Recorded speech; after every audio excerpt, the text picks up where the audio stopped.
Hello बच्चों, online classes of science में आपका स्वागत है। आज हम बात करेंगे केमिकल काइनेटिक्स, क्लास 12th के केमिकल काइनेटिक्स के नेक्स्ट टॉपिक पर। पिछली वीडियो में मैं आपको एवरेज रेट ऑफ रिएक्शन के बारे में बता चुका था। The average rate of reaction का मतलब क्या हुआ, या अभिक्रिया के औसत वेग को कैसे हम परिभाषित करेंगे। औसत वेग का मतलब हुआ किसी रासायनिक अभिक्रिया में किसी अभिकारक या उत्पाद के सांद्रता में परिवर्तन की दर को रासायनिक अभिक्रिया का औसत वेग कहा जाता है, या इसे रासायनिक अभिक्रिया का वेग भी कहा जाता है। तो सिंपली एक चीज याद रखिए केमिकल काइनेटिक्स में रासायनिक अभिक्रिया के वेग को दो रूपों में व्यक्त किया जाता है। एक तो होता है इंस्टेंट रेट ऑफ रिएक्शन, तात्क्षणिक वेग, और दूसरा होता है औसत वेग। तो जनरली जहां पे अभिक्रिया के वेग की बात हो रही होती है तो वो अभिक्रिया का एवरेज रेट यानी औसत वेग होता है। तो कंफ्यूज मत करिएगा। औसत वेग या अभिक्रिया का वेग का मतलब हुआ किसी अभिक्रिया में अभिकारक या किसी एक अभिकारक या उत्पाद के सांद्रता परिवर्तन की दर, यानी the rate of change of concentration of any reactant or product is known as average rate of reaction. Now we talk about the next topic, तात्क्षणिक वेग। अभिक्रिया का तात्क्षणिक वेग। तात्क्षणिक वेग का मतलब इंस्टेंटेनियस वेग,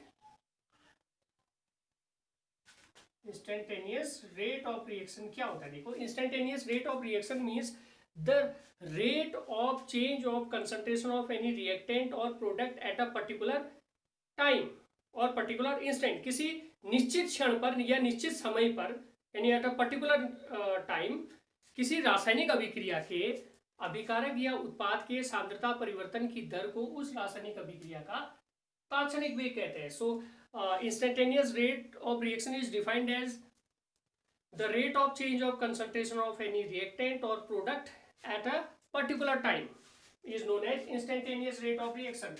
It means at a very small time interval.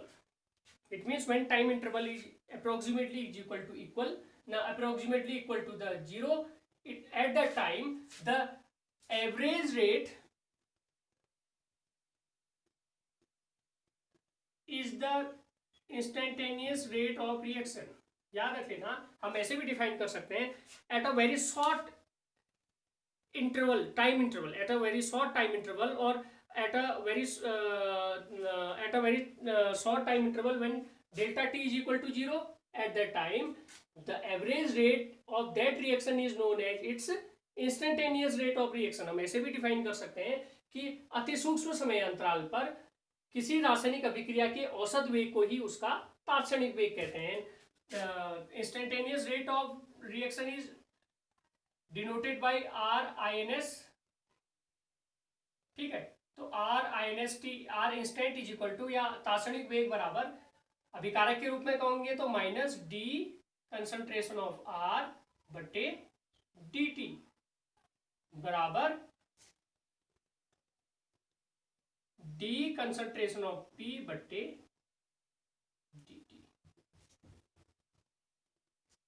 तो अति सूक्ष्म समय अंतराल पर किसी अभिक्रिया के औसत वेग को ही उसका तात्क्षणिक वेग कहते हैं। At a very short interval of time और when delta t is equal to zero, at that time average rate is known as instant rate of reaction. ठीक है, या दूसरे टर्म में कहो, the rate of change of reaction, the rate of change of reactant और product at a particular time is known as its instantaneous instantaneous rate, यानी किसी एक निश्चित क्षण पर या निश्चित समय पर किसी रासायनिक अभिक्रिया के वेग को ही किसी निश्चित क्षण पर किसी रासायनिक अभिक्रिया के में अभिकारक या उत्पाद के सांद्रता परिवर्तन की दर को उस अभिक्रिया का तात्क्षणिक वेग कहते हैं। अगर इन दोनों में कंफ्यूजन होता है तो एक एग्जांपल के द्वारा मैं समझाता हूं। माना 10वें सेकंड पर, ठीक है, 10वें सेकंड पर अभिकारक की सांद्रता माना 4 मोल पर लीटर है, और 12वें यानी 12वें सेकंड पर अभिकारक की सांद्रता हो जा रही है 2 मोल पर लीटर। ध्यान से देखना, 10 सेकंड पर, 10वें सेकंड पर अभिक्रिया के 10वें सेकंड पर अभिकारक की मात्रा इतनी है, 12वें सेकंड पर इतनी है। तो यहां पे देखिए, ये यहां पे इन दोनों से क्या निकल जाएगा, डेल्टा टी बराबर T2 माइनस T1, कितना, 2 सेकंड। डेल्टा आर बराबर क्या हो जाएगा, डेल्टा आर बराबर क्या हो जाएगा, minus delta concentration of R करेंगे तो R1 माइनस R2 हो जाएगा, तो 4 माइनस 2 बराबर 2 मोल पर लीटर। यहाँ पे रेट क्या निकलेगा, यहाँ पे RABJ निकलेगा, यानी average rate of reaction is equal to minus delta concentration of R बट्टे dt, यानी 2/2 बराबर 1 मोल पर लीटर सेकेंड आ जाएगा इसका क्या, एवरेज रेट ऑफ रिएक्शन। लेकिन अगर मैं कहूं इस अभिक्रिया में 90 सेकंड पर, ठीक है, जब समयांतराल दिया होगा तो औसत वेग निकलेगा, लेकिन मैं फिक्स समय बता दूं कि 90 सेकंड पर अभिक्रिया का वेग क्या होगा, तो यहां पे कौन सा वेग होगा उसका, कौन सा, इंस्टेंट रेट ऑफ रिएक्शन, यानी इंस्टेंटेनियस रेट ऑफ रिएक्शन। यानी किसी पर्टिकुलर समय पर किसी अभिक्रिया के वेग को पूछा जाता है तो उसका क्या है, इंस्टेंटेनियस रेट, लेकिन टाइम इंटरवल में जो रेट ऑफ रिएक्शन होगा उसे कहेंगे एवरेज रेट ऑफ रिएक्शन। इसको ज्यादा डिफाइन ग्राफिकली हम करते हैं, ठीक है, graphically we can represent both average rate of reaction and instantaneous rate of reaction. किसी रिएक्टेंट या प्रोडक्ट के कंसंट्रेशन टाइम ग्राफ को प्लॉट करके हम इन दोनों की गणना कर सकते हैं। इस साइड हमने लिख लिया रिएक्टेंट, ठीक है, ये रिएक्टेंट के लिए इस साइड छोड़ देते हैं, प्रोडक्ट के लिए हम प्लॉट कर रहे हैं, ग्राफ खींच रहे हैं,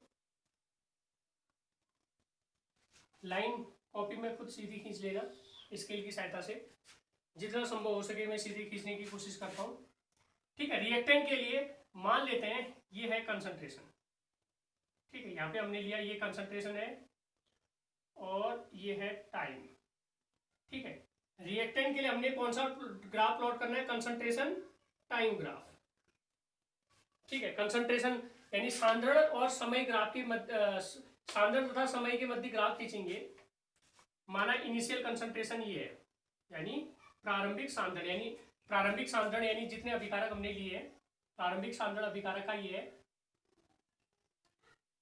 टाइम मान लेते हैं T1 समय बाद अभिकारक का सांद्रण R1 हो जाता है, T1 समय बाद अभिकारक का सांद्रण R1 हो जाता है, तो इसको मिला लीजिए, ग्राफ खींचना तो आपको आता ही होगा, ठीक है। लाइन टेढ़ी मेढ़ी का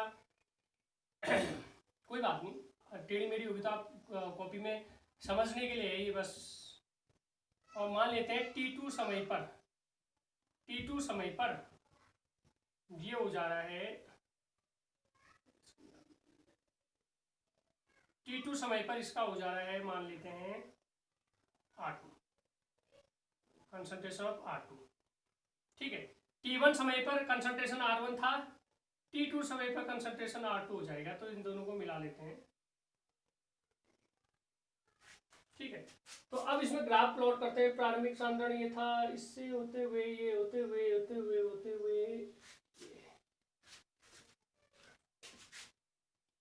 ठीक है, ऐसा ग्राफ हमें मिलेगा, यानी सांद्रता और समय, कंसंट्रेशन और टाइम के बीच ग्राफ खींचेंगे रिएक्टेंट के लिए, तो हमें ये मिल गया। अब ये देखिए T2 और T1 है, यानी ये हो जाएगा हमारा डेल्टा T, यहां से यहां तक डेल्टा T है, और यहां से यहां तक देखो R1 और R2 minus R1 is equal to यहां से लेके यहां तक डेल्टा कंसंट्रेशन ऑफ R है, ठीक है। ये डेल्टा कंसंट्रेशन ऑफ R, ये डेल्टा T, इसका मतलब ये जो होगा हमारा क्या होगा, RABJ, average rate of reaction is equal to minus delta concentration of R बट्टे डेल्टा T। अब भैया इसमें एवरेज रेट ऑफ रिएक्शन कैसे निकालेंगे, एवरेज के लिए देखिए किसी पर्टिकुलर समय पर, किसी भी समय पर, मान लेते हैं ये T सेकंड पर हम निकालते हैं, तो इस T सेकंड पर इस पर एक स्पर्श रेखा खींचते हैं, टेंजेंट खींचते हैं, ठीक है, इस T सेकंड पे, हाँ, एक सीधी इस पॉइंट पे एक स्पर्श रेखा खींचते हैं, स्पर्श रेखा खींचते हैं। कॉपी में आप लोग स्केल की सहायता से बनाना, स्पर्श रेखा खींचकर इसकी गणना की जा सकती है। यहां पे हमारा आ जाएगा इस Tवें सेकंड पर रेट जो होगा वो होगा R इंस्टेंट बराबर क्या हो जाएगा, R इंस्टेंट बराबर अभी बताया था मैंने क्या था, minus D concentration of R बट्टे डी टी। अब डी कंसंट्रेशन ऑफ आर जो होगा वो ये होगा, ठीक है, ये डी कंसंट्रेशन ऑफ आर है और ये हो गया डी टी। यानी एक चीज ध्यान में रखनी है, किसी निश्चित समय पर यानी एट अ पर्टिकुलर टाइम पर औसत वेग ही उसका क्या कहलाता है, औसत वेग को ही उसका इंस्टेंट रेट यानी तात्क्षणिक वेग कहते हैं। तो किसी पर्टिकुलर टाइम टीवें सेकंड पर वेग क्या हो जाएगा, R instant is equal to minus D concentration of R बट्टे डी टी। जैसे अगर मैं मान लेता हूं यहाँ पे अगर इसको मिलाते हैं, यहाँ पे वैल्यू आ रही है 5, 0.5, यहाँ पे वैल्यू आ रही है 0.7 और टाइम की यहाँ वैल्यू आ रही है, मान लेते हैं कुछ भी मान लें, माना टाइम की वैल्यू यहाँ पे आ रही है 6 सेकेंड और यहाँ पे आ रही है 10 सेकेंड, ठीक है। तो आर इंस्टेंट की गणना करनी है तो R instant is equal to minus D concentration of R की वैल्यू कितनी हो जाएगी, ठीक है, माइनस साइन अगर लगा है वैसे तो डी कंसंट्रेशन ऑफ आर बराबर R2 माइनस R1 होगा, लेकिन माइनस लगने से R1 माइनस R2 हो जाएगा। तो 0.7 माइनस 0.5 बट्टे T2 माइनस T1, dt की वैल्यू क्या है T2 माइनस T1 कितना है 10 में से 6 गया यानी 0.2 बट्टे 4, ठीक है, 0.2 बट्टे 4। तो इस तरह से ग्राफिकली भी हम इंस्टेंट रेट ऑफ रिएक्शन को निकाल सकते हैं। ये तो मैंने केवल एक एग्जांपल की सहायता से आपको समझाया था। तो ये ऐसे आर इंस्टेंट निकाल सकते हैं। ये तो किसके लिए, रिएक्टेंट के टर्म में हमने निकाला। ऐसे प्रोडक्ट के टर्म में अगर हम निकालेंगे, प्रोडक्ट के टर्म में अगर हम निकालेंगे, प्रोडक्ट के लिए कंसंट्रेशन और टाइम ग्राफ हम खींचेंगे। टाइम इधर को, कंसंट्रेशन इधर को बढ़ रहा है।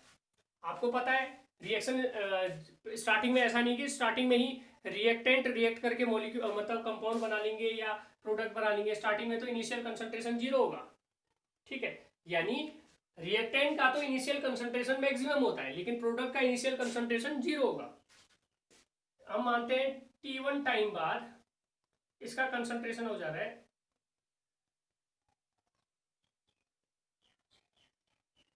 P1, T1 टाइम बाद P1 कंसंट्रेशन हो जा रहा है, मिला लेते हैं, और concentration become P2 when time is T2। जब टाइम T2 है कंसंट्रेशन P2 हो जा रहा है। तो इसको इन दोनों बिंदुओं को मिलाते हुए एक रेखा खींचेंगे तो ऐसा स्लोप हमें प्राप्त होगा। पहला तो निगेटिव स्लोप था, यहाँ पे कैसा स्लोप था, ये निगेटिव स्लोप था, यहाँ पे पॉजिटिव स्लोप प्राप्त हो रहा है, ठीक है।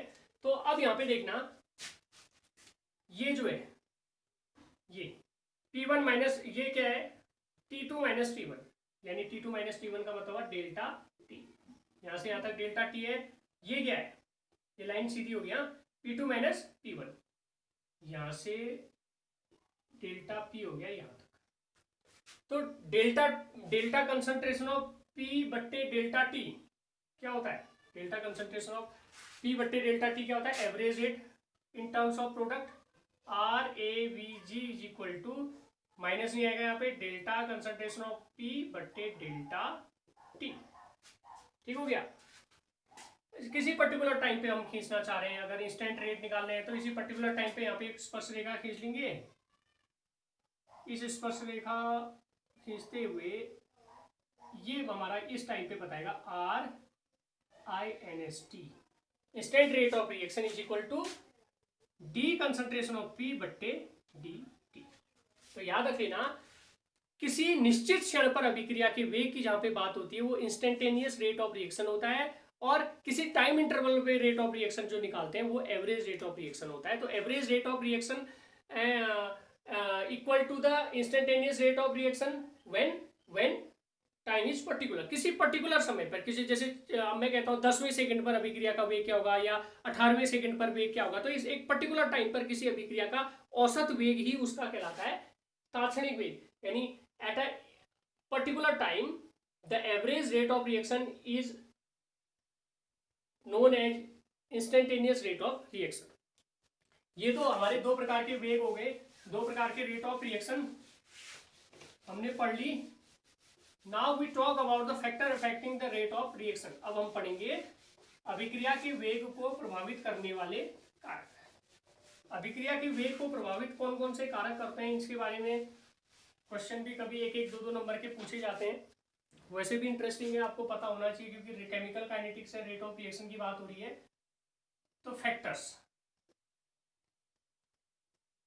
Affecting the rate of reaction, हाँ मैं ज्यादा लिख रहा नहीं हूँ, टाइम वेस्ट करना होगा।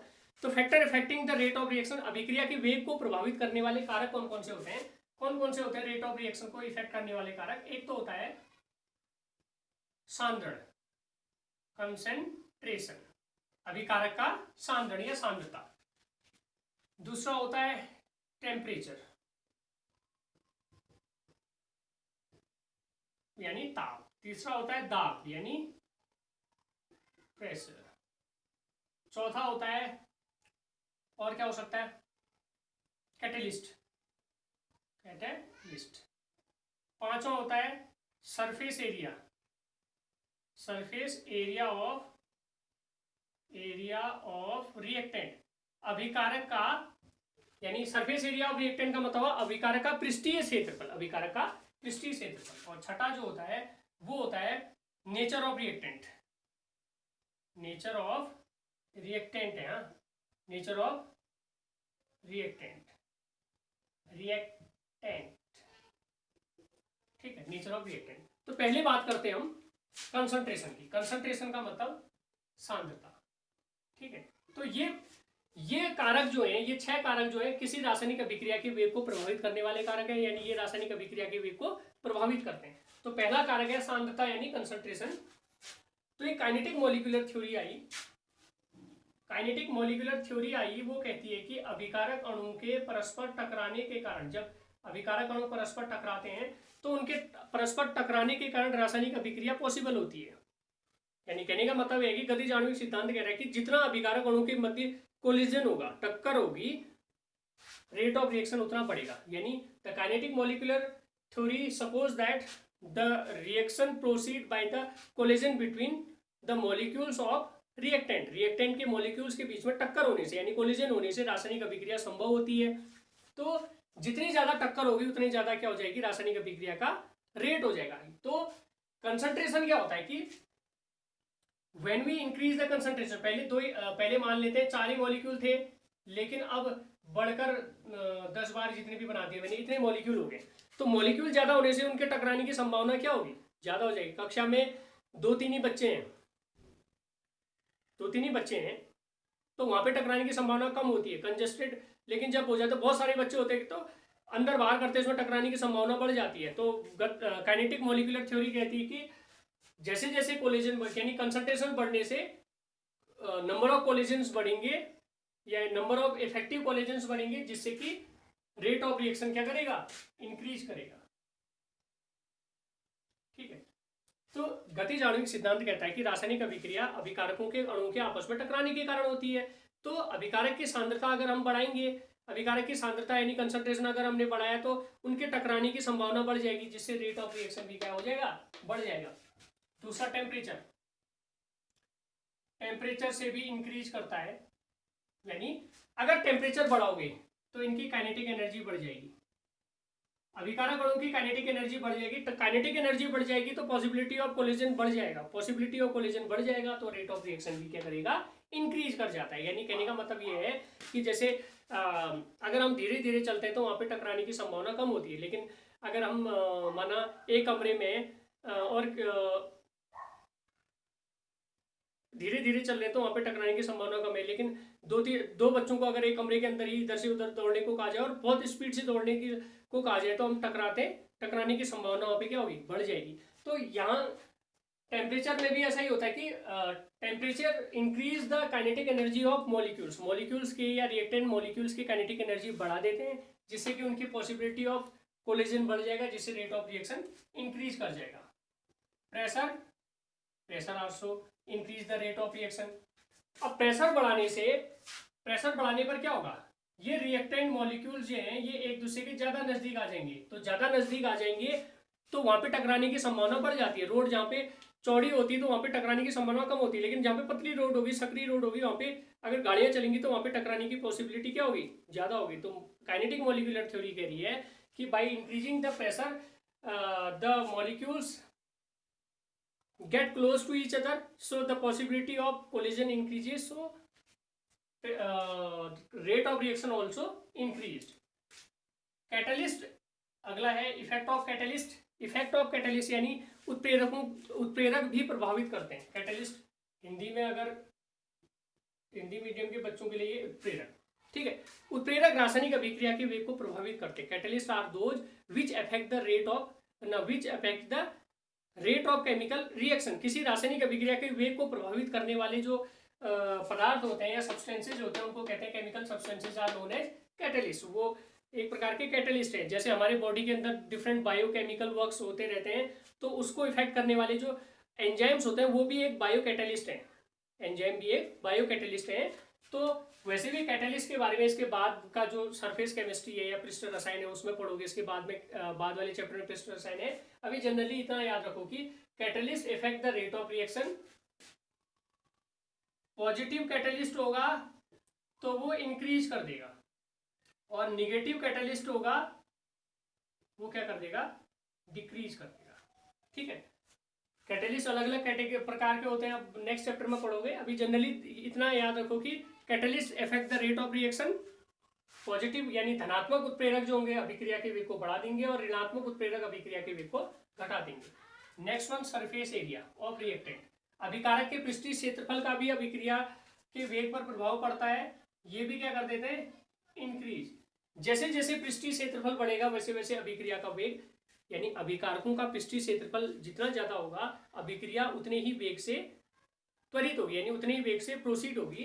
कहने का मतलब है, सिंपली एग्जांपल एक मैं बताता हूँ, लोहे के टुकड़े को अम्ल में डालेंगे तो वहां पे क्रिया मॉडरेटली होती है, बहुत धीमे गति से होती है। लेकिन अगर लोहे का बुरादा लेंगे तो in comparison of iron rod या आयरन पीस, जो लोहे का जो आयरन फिलिंग्स होती हैं, लोहे का बुरादा जो होगा वो जल्दी क्रिया कर जाता है। तो कहने का मतलब हुआ कि लोहे का बुरादा करने पर उसको अगर अम्ल में डाला तो वहां पे रिएक्शन फास्ट हुई, जबकि अगर हमने एक लोहे का टुकड़ा डाल दिया अम्ल पे तो वहां पे रिएक्शन स्लो हो जाती है। तो इसका मतलब क्या है, सरफेस एरिया जहाँ पे बढ़ा तो वहां पे रेट ऑफ रिएक्शन इंक्रीज करेगा। या दूसरा सा एग्जाम्पल, सिंपल सा एग्जाम्पल देखिए, एक लकड़ी का बुरादा है।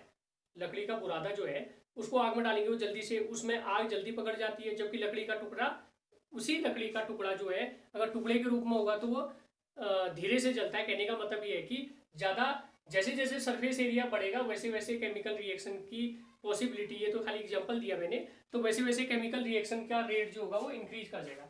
Next one, nature of reactant. Nature of reactant, there are ionic और अनायनिक, यानी अनायनिक को कहते हैं कोवेलेंट। एक तो आयनिक यौगिक होते हैं, दूसरा सहसंयोजी यौगिक होते हैं, सहसंयोजी, ठीक है। आयनिक यौगिकों की क्रिया तेज होती है,